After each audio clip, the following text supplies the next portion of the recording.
जिंदगी परमात्मा का बहुत बड़ा उपहार है और मनुष्य का जीवन इस पृथ्वी का सर्वोत्कृष्ट उपहार है।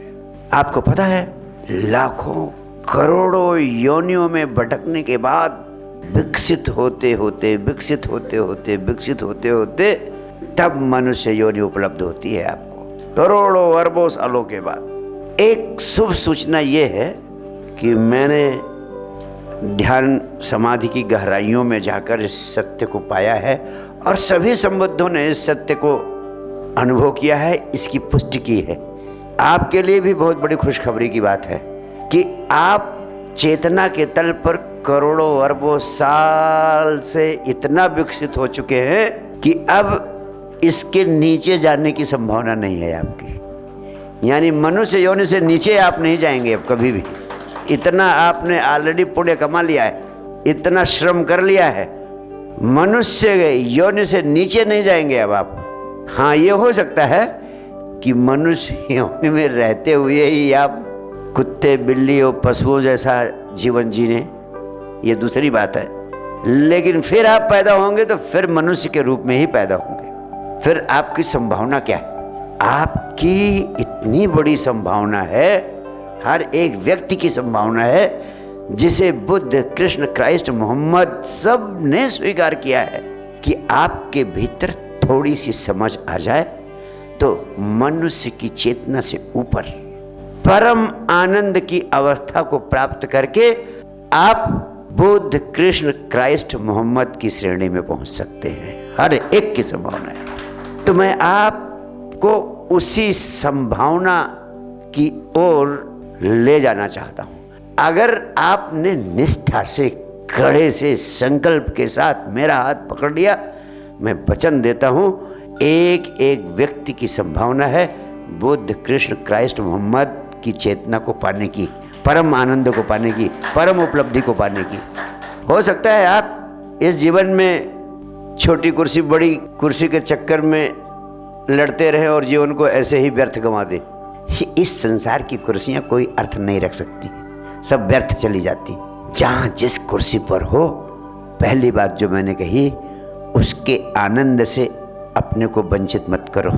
कोई क्षण था उस अवस्था में पहुंचने के लिए लालायित थे और आज वो अवस्था मिल गई तो वो अवस्था आपके लिए 2 कौड़ी की, व्यर्थ की हो गई। अब उसके कांटे कांटे ही आप देखते हैं, उससे जुड़े हुए फूलों को की उपेक्षा कर देते हैं। उपेक्षा न करें, उससे जुड़े हुए फूलों को सराहें, उसके लिए धन्यवाद के भाव से भरें। मैं वचन देता हूं, इस संसार की भी बड़ी बड़ी कुर्सियां जहां आप चाहोगे वहां आपको पहुंचाने में 100% मैं आपको सफल घोषित करूंगा, आपको मिलेंगी। लेकिन रास्ता वही है, वर्तमान की अवस्था के फूलों को सराहो और हर पल कृतज्ञता के भाव से भरो।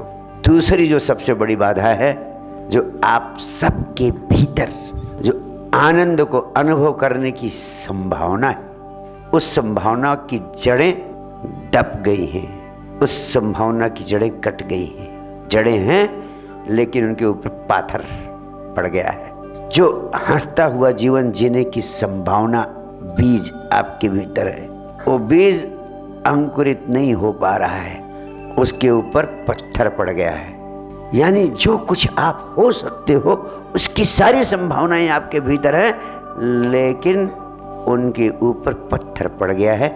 इसीलिए असली मुस्कान और असली मुस्कान के आनंद का अनुभव नहीं है, असली हंसी के आनंद का अनुभव नहीं है, असली प्रेम और असली प्रेम में होने के आनंद का अनुभव नहीं है। ये सब इसी जीवन में मिलने लगे तो यही जीवन स्वर्ग होता है। कोई मरने के बाद सातवें आसमान में स्वर्ग नहीं मिलता।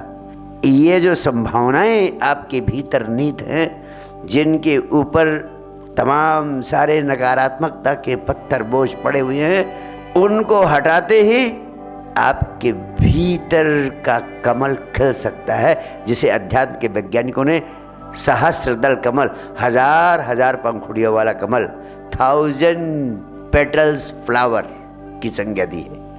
वो सबके भीतर वो खिल सकता है। तो वो खिल सके उसके लिए जो आपके भीतर बीज रूप आत्मा है, भगवान शिव सूत्र में प्रथम वचन कहते हैं, प्रथम वचन भगवान शिव का माँ पार्वती से कहते हैं, आत्मा बीज रूप है, चैतन्यात्मा बीज रूप वही स्थिति।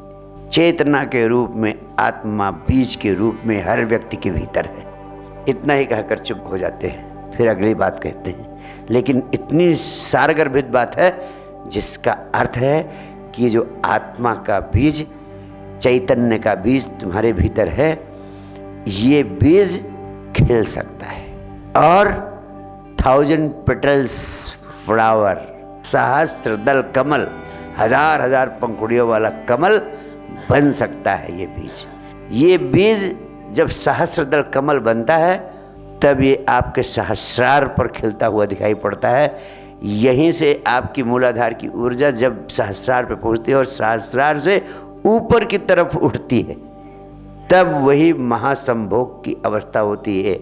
आपकी ऊर्जा का मिलन अस्तित्व की ऊर्जा के साथ होता है, तब सहस्रदल कमल खिलता है, तब परम आनंद की वर्षा हो जाती है, तब बुद्ध कृष्ण क्राइस्ट की अवस्था में पहुंचते हैं, तब आपको निर्वाण उपलब्ध होता है, तब आपको कैवल्य उपलब्ध होता है, तब बुद्धत्व उपलब्ध होता है।